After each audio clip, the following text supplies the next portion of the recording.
Bonjour, je vais vous faire la AB libre choisissabilité des cycles. D'abord, un premier lemme. Pour trois variables ABP quelconques avec P supérieur ou égal à 2, et la fraction A sur B est strictement plus petite que 2 plus 1 sur P, et ben le cycle de longueur paire de P n'est pas AB libre choisissable. Bon. Eh ben, il suffit d'extraire un contre-exemple. Donc, j'ai pris l'exemple le plus simple possible. Donc, en fait, on se donne un cycle de longueur de P, on se donne deux variables, A sur A et B, de telle sorte que A sur B est strictement plus petit que 2 plus 1 sur P. On prend les deux premiers sommets du graphe de liste égale à 1A. Bon. Puis après, on prend la liste d'indices 2P-1, le dernier sommet du cycle. On prend la liste de 1 à B, puis de 1 plus P moins 1 fois A, jusqu'à 1 plus P moins A, PA moins B moins 1. Et après, pour tous les sommets intermédiaires, en fonction qu'ils soient impairs ou pairs, donc dans le cas impair, on prend tous les listes de i-1 sur 2 fois plus 1 jusqu'à i-1 sur 2 fois plus a. Et pour les listes d'indices pairs, on prend b plus i-2 sur 2 a plus 1 jusqu'à b plus, entre parenthèses, i-2 sur 2 plus 1, le tout fois. Et donc, si vous faites un petit schéma illustratif, vous verrez mieux que cette liste est vraiment contre-exemple et qu'on ne peut pas s'en sortir à aucun moyen, puisque le rapport A sur B est strictement plus petit que 2 plus 1 sur P. Bon, lemme démontré. Et donc maintenant, on passe directement au théorème, qui est très surprenant, parce que d'habitude, en coloration, en choisissabilité, il y a des différences entre les cycles pairs de longueur paire et les cycles de longueur impaire. Et bien là, aux surprises, pour la libre choisissabilité, ce n'est pas le cas. On a une formule générale pour tous les cycles, qu'ils soient de longueur paire ou impaire. Et la formule, c'est que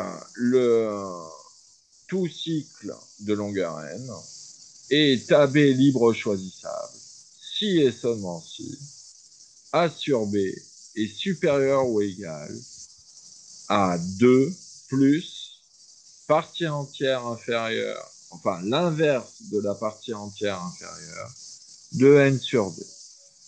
Bon. Et donc, et pour toutes les valeurs A sur B inférieures, il n'est pas AB libre choisissable. Alors, comment on fait pour le démontrer? Ah bah ça.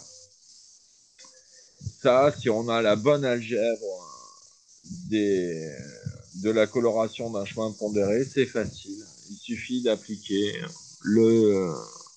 la proposition que j'ai démontrée dans une de mes vidéos précédentes sur l'algèbre de la choisissabilité d'un chemin pondéré pour les listes en cascade. Donc, qu'est-ce qu'on voit? L'idée est simple, en fait. C'est qu'on part du cycle. Bon, on part de notre cycle.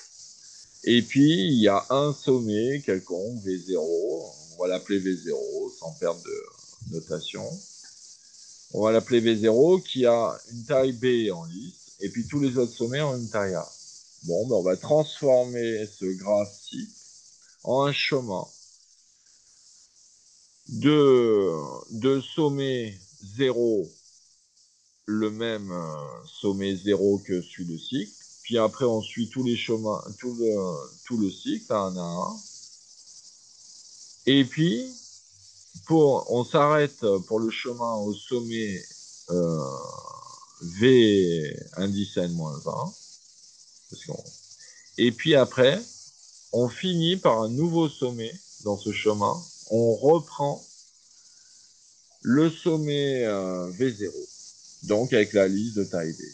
Donc en fait, on se rend compte que par ce petit artifice, on transforme par équivalence le problème sur le cycle à un problème sur le chemin avec extrémité imposée fixée à B couleur pour la taille de liste et toutes les poids, les tailles de liste intermédiaires sont égales à A. Et donc c'est exactement ma proposition dans mon article. Et qu'est-ce qu'on voit? On voit que moi, dans ma proposition, il faut que la longueur du chemin N soit supérieure ou égale à paire de 2B sur E. Bon. Mais nous, on était parti de A sur B supérieur ou égal à 2 plus l'inverse de la partie entière inférieure de N sur 2. Mais comme E égale à moins 2B, on obtient que E sur B est supérieur ou égal à la partie entière inférieure inverse de N sur 2. C'est QFD. Donc, pour tous les rapports A sur B supérieur ou égal à cette valeur critique, bah, tout le cycle est AB libre choisissable. En revanche, pour une valeur inférieure à cette valeur critique,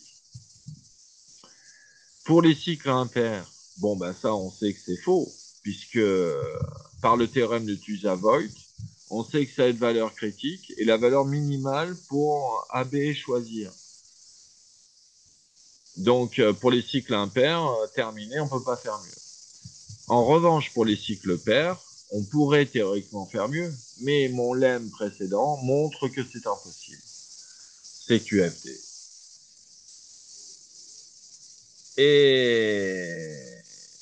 Et maintenant, pourquoi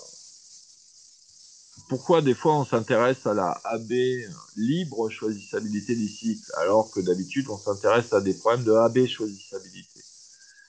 Ben justement, quand on a un problème, imaginez un gros graphe, puis d'un coup un chemin qui part de ce graphe avec un cycle au bout. Ben, on aimerait bien l'enlever, ce petit morceau de graphe, pour réduire la taille du calcul. Donc, c'est pour ça qu'on introduit la AB libre choisissabilité.